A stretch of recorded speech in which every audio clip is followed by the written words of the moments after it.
جس میں بدرو ہو اس میں نیکی کہاں سے پیدا ہوگی؟ کس قسم کا چال چلن ہوگا بیچاری کا؟ کون پوچھتا ہوگا اسے؟ کون اسے اپنا رشتہ دار مانتا ہوگا؟ کون عزت سے گھر میں بلاتا ہوگا اسے؟ جب اچھی خاصی عورت کو نہیں کوئی پوچھتا تو اسے وہ کون پوچھتا ہوگا جس میں بدرو ہے اور وہ بھی ساتھ؟ یہ آ کے بتا رہی ہے شاگردوں کو. سب سے پہلے خداوند یسوع مسیح نے اس پر اپنے آپ کو ظاہر کیا, ایسی عورت پر. آپ کہو گے یہ بھی کوئی دانائی تھی, اس کی کون سنے؟ بالکل ٹھیک بات ہے, کیوں سنے اس کی؟ پہلی بات تو یہ کہ وہ یوں کہہ رہی کہ وہ مردوں میں سے جی اٹھا. ایک تو جو کچھ وہ کہہ رہی ہے وہ بات انسان کی عقل سے بعید ہے, انسان کی عقل میں آنے والی بات نہیں, انسان کی سمجھ سے پرے ہے یہ بات کہ جسے انہوں نے دفنایا ہے, جسے وہاں قبر میں رکھ کے آئے ہیں, وہ مردوں میں سے جی اٹھا ہے. پہلی بات تو یہ. اور پھر سنو گواہی دینے والی کون؟ یہاں یہ لفظ لکھے ہیں, غور سے لفظ یہ ہے کہ رو رہے ہیں, وہ ماتم کر رہے ہیں, ان کو جا کے یہ عورت کہتی ہے مریم مگدلینی کہ میں نے خداوند کو دیکھا اور اس نے مجھ سے باتیں کی. انہوں نے یہ سن کر کہ وہ جیتا ہے, پہلی بات یہ, اور پھر اس نے اسے دیکھا ہے. کوئی اور دیکھتا تو بات تھی, اس نے اسے دیکھا, یقین نہ کیا. کون یقین کرے گا ایسی عورت کی؟ پھر خداوند نے اسے مقرر کیا. یہ اس کی پہلی زندگی ہے. لیکن ہم یہ دیکھتے ہیں اس کے بارے میں یہ بتایا گیا کہ اس نے اس میں سے 7 بدروہیں نکال دی تھیں. اب اس میں بدروہیں نہیں تھیں. اب یہ آسیب زدہ عورت نہیں ہے, یہ پاگل دیوانی عورت نہیں ہے. اسے خداوند یسوع مسیح کی محبت اور قدرت کا اس کا تجربہ ہوا ہے شخصی. یہ وہ عورت ہے جسے یاد ہے کہ ایک وہ وقت تھا کہ میں پاگلوں کی طرح سڑکوں پر ماری پھرتی تھی اور کوئی میرا پوچھنے والا نہیں تھا. لیکن یہ وہ عورت ہے جس کی رفاقت اور شراکت ایسی عورتوں کے ساتھ ہے جن میں سے خداوند یسوع مسیح کی ماں پاک مریم خود ہے. ان کے ساتھ ہے وہ. ذرا دیکھو اس کی رفاقت. مرکز کی انجیل اس کا 15واں باب اور 39 آیت سے.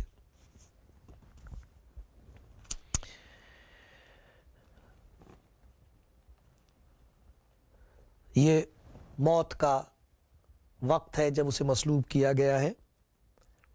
لکھا, پھر یسوع نے بڑی آواز سے چلا کر دم دے دیا اور مقدس کا پردہ اوپر سے نیچے تک پھٹ کر 2 ٹکڑے ہو گیا. جو صوبیدار اس کے سامنے کھڑا تھا اس نے اسے یوں دم دیتے دیکھ کر کہا, بے شک یہ آدمی خدا کا بیٹا تھا. اور کئی عورتیں دور سے دیکھ رہی تھیں, ان میں مریم مگدلینی, چھوٹے یعقوب اور یوسیس کی ماں مریم اور سلومی تھی. جب وہ گلیل میں تھا یہ اس کے پیچھے ہو لیتی اور اس کی خدمت کرتی تھیں. اور بھی بہت سی عورتیں تھیں جو اس کے ساتھ یروشلم سے آئی تھیں. یوحنا کی انجیل میں ہم دیکھتے ہیں کہ خداوند یسوع مسیح کی ماں مریم وہاں موجود تھی. کہاں یہ سڑکوں پر گھومتی پھر رہی ہے, ماری ماری پھر رہی ہے, بدروہوں کی ماری ہوئی, بد چلنی میں برباد. دیکھو خداوند یسوع مسیح نے اسے بدروہوں سے آزاد کر دیا اور کیسی نیک عورتوں کے بیچ میں اب وہ ہے. اس کی زندگی تبدیل ہو گئی تھی. اس کی شکر گزاری دیکھو, کیسی عجیب شکر گزاری کی زندگی. یوحنا کی انجیل اس کا 19واں باب, یہ بھولی نہیں تھی کہ خداوند نے اس کے لیے کیا کیا. 19واں باب اور 20 آیت سے میں پڑھتا ہوں. یوحنا کی انجیل اور اس میں اسی طرح اس مریم کا ذکر ہے. 25ویں آیت سے, اور یسوع کی صلیب کے پاس اس کی ماں اور اس کی ماں کی بہن مریم کلیوپاس کی بیوی اور مریم مگدلینی تھیں. کیسی عجیب بات ہے. اس وقت شاگرد وہاں موجود نہیں ہیں سوائے ایک کے, یوحنا کے. باقی سب بھاگ گئے ہیں ڈر کے مارے. پترس نے انکار کر دیا ہے. یوحنا ایک شاگرد جس کے لیے لکھا جس سے یسوع محبت کرتا تھا, وہ خداوند یسوع مسیح کی ماں کو سہارا دیے وہاں کھڑا ہے. اور وہاں ہے کون؟ مریم مگدلینی، یہ ان عورتوں میں ہے جو یسوع مسیح کی خدمت کیا کرتی تھیں. دیکھو اس کی شکر گزاری. اسے یاد ہے اس نے مجھے بدروحوں کے قبضے سے چھڑایا ہے. مجھے معلوم نہیں اس کے ساتھ یہ کیا ہو رہا ہے، معلوم نہیں کیوں اس کے ساتھ ایسا کر رہے ہیں، لیکن دیکھو کیسی شکر گزاری ہے. ایسی جگہ جہاں عورت کی کوئی عزت نہیں، کوئی قدر نہیں، وہ وہاں خداوند یسوع مسیح کے سامنے صلیب کے پاس کھڑی ہوئی ہے، ماں کے ساتھ. ماں اپنی ممتا کی وجہ سے وہاں ہے، یہ اپنی شکر گزاری کی وجہ سے وہاں ہے. خداوند یسوع مسیح نے اس کی زندگی کو تبدیل کر دیا ہے، اور اس کی زندگی میں اس کی سوسائٹی بدل گئی ہے، اس کی رفاقت بدل گئی ہے، اور زندگی میں اب شکر گزاری کے سوا اور کوئی بڑی چیز نہیں ہے. سب سے بڑی چیز، سب سے بڑی دولت اس کی زندگی کی شکر گزاری ہے. خداوند نے اسے بدل دیا ہے. متی کی انجیل میں دیکھتے ہیں 27واں باب، متی کی انجیل 27واں باب اور 57ویں آیت سے یہاں لکھا ہے، جب شام ہوئی تو یوسف اور ارمتیہ کا ایک دولت مند آدمی آیا جو خود بھی یسوع کا شاگرد تھا. اس نے پلاطوس کے پاس جا کر یسوع کی لاش مانگی اور پلاطوس نے دے دینے کا حکم دیا. یوسف نے لاش لے کر صاف مہین چادر میں اسے لپیٹا، اپنی نئی قبر میں اس چٹان میں جو اس نے کھدوائی تھی رکھا. پھر وہ ایک بڑا پتھر قبر کے منہ پر لڑکا کر چلا گیا. ذرا دیکھیے وہاں کون ہے؟ مریم مگدلینی، دوسری مریم وہاں قبر کے سامنے بیٹھی تھی. جب اسے مصلوب کیا جا رہا ہے تب اس نے ساتھ نہ چھوڑا تو وہ وہاں ہے. جب اسے قبر میں دفنایا جا رہا وہاں چھوڑ رہے تو وہاں بیٹھی ہوئی ہیں. مریم مگدلینی وہاں بھی بیٹھی ہوئی ہے. اس نے مجھے بدروحوں سے بچایا ہے. میں پاگل تھی، میں ماری ماری پھر رہی تھی، میری زندگی برباد تھی، میرا پوچھنے والا کوئی نہیں تھا. میں شکر گزار ہوں اس کی. کہاں تک پہنچی ہے یہ دیکھو. پھر مبارک حالی دیکھو اس کی. ہم نے اس کی زندگی دیکھی، ہم نے اس کی زندگی کی تبدیلی دیکھی، ہم نے اس کی شکر گزاری دیکھی. اس کی مبارک حالی دیکھو. یہ لکھا ہے کہ سب سے پہلے مریم نے خداوند یسوع مسیح کو دیکھا، سب سے پہلی گواہ خداوند نے اس کو مقرر کیا. اب سوال یہ پیدا ہوتا ہے، پہلی بات تو یہ کہ ایک عورت ذات کو کسی آدمی پر ظاہر ہونا چاہیے تھا، اس عورت پر، اور وہ بھی ایسی عورت پر جس کی بات کوئی سننے کو تیار نہ ہو، جس کے بارے میں سب کو معلوم تھا کہ یہ عورت اچھی نہیں تھی، اس میں بدروہیں تھیں، اس کے کام برے تھے، اس کے پاس کوئی عقل نہیں تھی، یہ تو بے عقلی تھی. اسے خداوند نے مقرر کیا. کیوں؟ پلاطوس کے پاس کیوں نہ جا کے اپنے آپ کو ظاہر کر دیا؟ وہ صاحب اختیار تھا، اس کے پاس جانا چاہیے تھا. سردار کاہنوں پر اپنے آپ کو ظاہر کرنا چاہیے تھا، انہیں گواہ مقرر کرنا چاہیے تھا. آپ نے کبھی ایسا سوچا ہوگا؟ خدا کی قدرت عجیب ہے، اس کی حکمت کو کون سمجھ سکتا ہے؟ عورت ذات، وہ بھی ایسی عورت کیوں؟ کوئی صاحب اختیار کیوں نہیں؟ بات یہ ہے کہ خدا کی جو سچائی ہے، اس کی جو حقیقت ہے، اسے سیاست کا سہارا لینے کی ضرورت نہیں ہے، اسے دولت کا سہارا لینے کی ضرورت نہیں ہے. یہ حقیقت دولت کی محتاج نہیں، حکومت کی محتاج نہیں، کسی سیاست کی محتاج نہیں. خدا ان کو استعمال کرتا ہے جن کی زندگی میں اس کی قدرت نے کام کیا ہے، وہی اس کے گواہ ہو سکتے ہیں. ان کی گواہی میں تاثیر ہے، ان کی گواہی میں طاقت ہے، ان کی گواہی سن کر لوگوں کی زندگیاں تبدیل ہوتی ہیں. ایک اور بات دیکھو، ہم دیکھتے ہیں پہلا کرنتھیوں، کیوں ایسا خدا نے کیا، اور اس کا پہلا باب، پہلا کرنتھیوں اس کا پہلا باب. آپ کے پاس انجیل نہیں، آپ ضرور خرید لیں. پہلا کرنتھیوں پہلا باب، اور میں پڑھ رہا ہوں 18ویں آیت سے. کیونکہ صلیب کا پیغام ہلاک ہونے والوں کے نزدیک تو بے وقوفی ہے، مگر ہم نجات پانے والوں کے نزدیک خدا کی قدرت ہے، کیونکہ لکھا ہے کہ میں حکیموں کی حکمت کو نیست اور عقل مندوں کی عقل کو رد کروں گا۔ کہاں کا حکیم، کہاں کا فقی، کہاں کا اس جہان کا بحث کرنے والا؟ کیا خدا نے دنیا کی حکمت کو بے وقوفی نہیں ٹھہرایا؟ اس لیے کہ جب خدا کی حکمت کے مطابق دنیا نے اپنی حکمت سے خدا کو نہ جانا تو خدا کو یہ پسند آیا کہ منادی کی بے وقوفی کے وسیلے سے ایمان لانے والوں کو نجات دے۔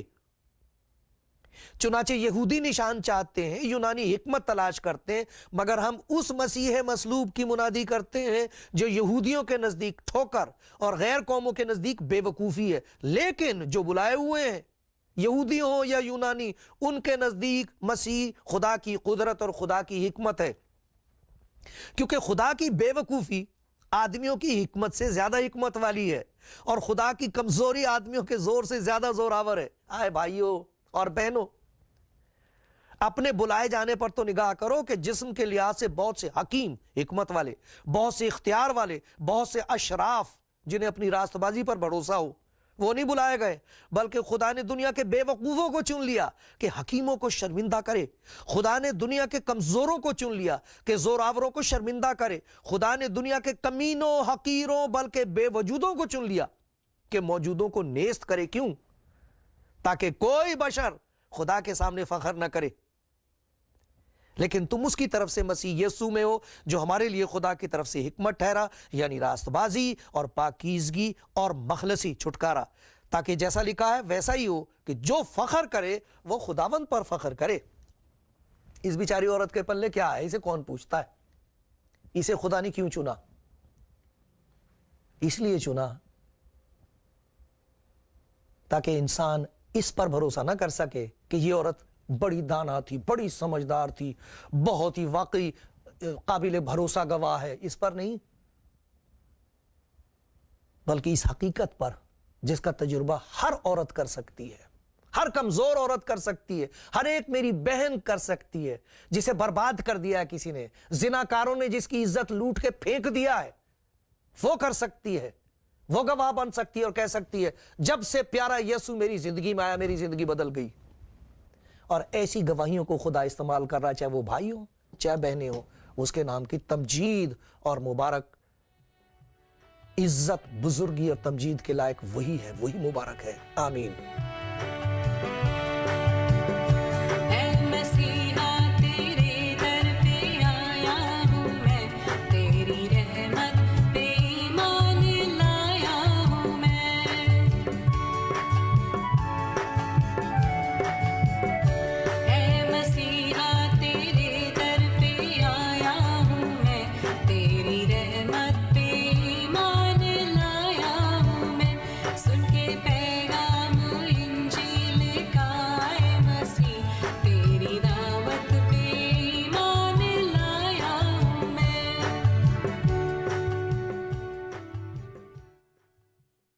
خداوند فرماتا آدمی صرف روٹی ہی سے جیتا نہ رہے گا، بلکہ ہر ایک بات سے جو خدا کے منہ سے نکلتی ہے۔